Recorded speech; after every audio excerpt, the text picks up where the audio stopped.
नमस्कार दोस्तों, मैं हूं सुरजीत श्याम और आप देख रहे हैं वर्कर वॉइस .in। दोस्तों, आप लोगों में से जो लोग भी उत्तराखंड के अंदर अलग अलग एस्टेब्लिशमेंट में, होटल में, दुकान में या कोई भी वाणिज्यिक संस्थान के अंदर काम करते हैं, तो आपका 1 अप्रैल 2021 से न्यूनतम वेतन कितना होगा, आज मैं उसकी जानकारी दूंगा। इसके साथ ही मैं आपको बता दूं कि उत्तराखंड के अंदर ही अगर आप सेंट्रल गवर्नमेंट के किसी विभाग में कॉन्ट्रैक्ट पे डेली वेज आदि के रूप में काम करते हैं, तो उसके लिए एक अलग न्यूनतम वेतन का प्रावधान होता है और उसकी भी जानकारी हम इस वीडियो के लास्ट में देंगे। और ऐसा नहीं है कि मैंने आपको जानकारी दी नोटिफिकेशन के बारे में कि भाई इतना आपका महंगाई भत्ता बढ़ गया है और कल से आपको मिलना शुरू हो जाए। ऐसे भी होते हैं बहुत सारे एम्प्लॉयर जो कि सरकार के द्वारा जो नोटिफाई दर है उससे आपको नहीं देते हैं, उतना नहीं देते हैं। तो उसके लिए आप कहाँ शिकायत करेंगे, कैसे शिकायत करेंगे, इसकी भी जानकारी आपको इस वीडियो में दी जाएगी। इसके लिए आपसे अनुरोध है इस वीडियो पे आप अंत तक बने रहें और अगर आप हमारे चैनल पे नए हैं तो जल्द से जल्द इसको सब्सक्राइब कर लें और बेल आइकन को जरूर क्लिक करें, ताकि हम इस चैनल पर आप वर्कर से संबंधित जो भी वीडियो अपलोड करें उसका नोटिफिकेशन आपको सबसे पहले प्राप्त हो। तो आइए दोस्तों, हम इसको स्टेप बाय स्टेप करके जानते हैं, लेकिन उससे पहले वीडियो को लाइक जरूर कर दें। दोस्तों, आपको बता दूं, उत्तराखंड के लेबर विभाग ने 7 अप्रैल 2021 को नोटिफिकेशन जारी किया है और आज मैं इसकी जानकारी दे रहा हूं। इसमें राज्य सरकार के लेबर विभाग के द्वारा आपका महंगाई भत्ते में कितनी वृद्धि की गई है, जिसके बाद अलग अलग कैटेगरी में आपका क्या वेतन हो जाएगा, न्यूनतम वेतन, आज मैं उसकी जानकारी दूंगा। आपको इस महंगाई भत्ते का नोटिफिकेशन कहां से डाउनलोड करना है, कैसे डाउनलोड करना है, इस जानकारी से पहले हम ये जान लेते हैं कि अलग अलग कैटेगरी के अंदर काम करते हैं, अलग अलग एस्टेब्लिशमेंट में काम करते हैं, तो आपका 1 अप्रैल 2021 से कम न्यूनतम वेतन कितना होना चाहिए। आइए हम देखते हैं। दोस्तों, जैसे इस वीडियो के डिस्क्रिप्शन में जाएंगे तो आपको हमारे ब्लॉग www.workervoice.in का लिंक मिल जाएगा, जिसको क्लिक करेंगे तो हमारे इस वाले पोस्ट पे आ जाएंगे, जहां पे हमने पूरी जानकारी देने की कोशिश की है न्यूनतम वेतन उत्तराखंड के बारे में। उसके बाद नीचे आएंगे तो यहाँ आपको एक टेबल दिखेगा जहाँ पे हमने उत्तराखंड का अलग अलग कैटेगरी का जो दर है वो बताने की कोशिश की है।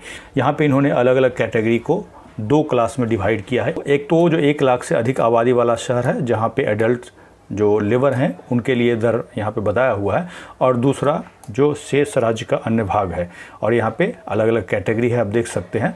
अगर आप अनस्किल्ड में आते हैं तो आपको अगर सैलरी स्लिप मिलता होगा तो इससे आप डाटा मिला करके आपको देखना है। इसमें आपका ये वाला बेसिक है मंथली, और ये आपका महंगाई भत्ता जो कि अभी 1 अप्रैल 2021 से इतना आपका बढ़ेगा, और इसको टोटल मंथली देखेंगे तो 9,131 रुपया अनस्किल्ड में, लेकिन ये 1 लाख आबादी वाला से अधिक जो शहर है वहाँ के लिए है। और इसके अलावा जो शेष राज्य के भाग हैं उसमें 9,013 रुपया ये आपका मंथली होगा। इसके बाद सेमी स्किल्ड, सेम वही 1 लाख से अधिक आबादी वाला शहर होगा, तो यहाँ पे आपका 9,724 रुपया मासिक, इससे कम नहीं होना चाहिए 1 अप्रैल 2021 से।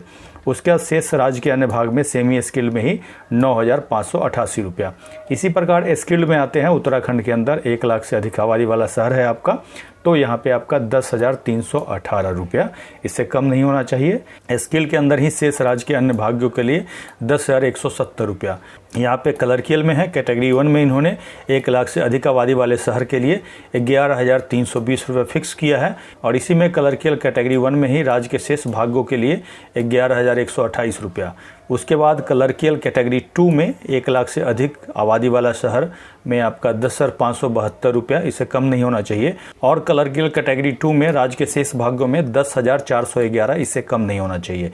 यहाँ पे अगर आप डेली का निकालना चाहेंगे तो ये जो दर दिया हुआ इसमें 26 से भाग करेंगे तो आपका एक दिन का वेतन निकल जाएगा, और ये दोनों का योग है, यानी कि आपका बेसिक और डीए मिला करके इतना फिगर होना चाहिए। अगर आप नोटिफिकेशन को डाउनलोड करना चाहते तो यहाँ पे हमने नोटिफिकेशन अटैच किया, इस पर क्लिक करेंगे तो ऐसे ही आपके सिस्टम पे नोटिफिकेशन डाउनलोड हो जाएगा, और सेंट्रल स्फीयर का न्यूनतम वेतन के बारे में हमने यहाँ पे उसका नोटिफिकेशन दिया है। तो दोस्तों, जैसा कि मैंने कहा था कि इस दर से आपको नहीं दिया जाता है, तो ऐसी स्थिति में आप क्या करेंगे?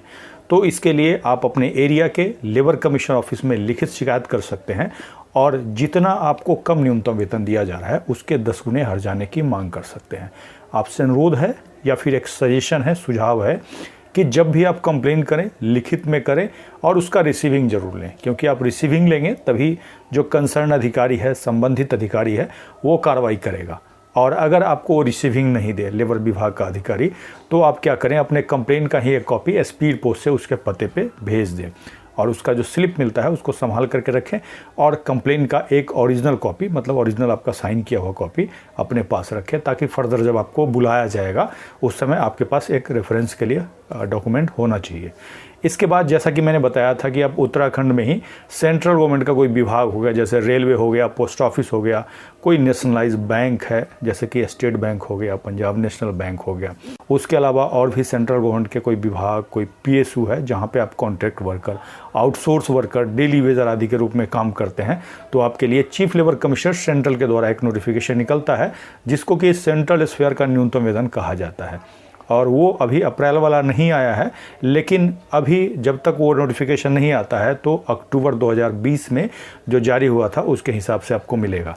उसके बारे में हमने पहले जानकारी दी है, यहाँ पे आई बटन पे क्लिक करके देख सकते हैं।